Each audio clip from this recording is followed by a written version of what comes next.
લગભગ બધાને ખબર છે, પણ અહીંયા સુધી બધા જ પહોંચી શક્યા નથી. શું કામ? કે હજી એનું પુણ્ય એટલું ભેગું નહીં થયું હોય કદાચ કે આ કથા મંડપમાં માના સાનિધ્યમાં એ પહોંચી શકે. ક્યાંય ને ક્યાંય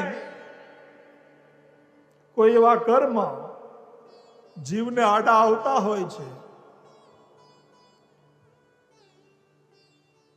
જે સત્કર્મ કે પુણ્ય કરવા માટે રોકતા હોય છે. ઘણા આવવા માટે રેડી પણ થયા હોય, પણ ના આવી શકે. ઘણી જગ્યાએ, અહીંયા જેવું નથી, કોઈ પણ સત્કાર્ય થતું હોય, કોઈ સત્સંગ થતો હોય, કોઈ ધર્મનું કાર્ય થતું હોય,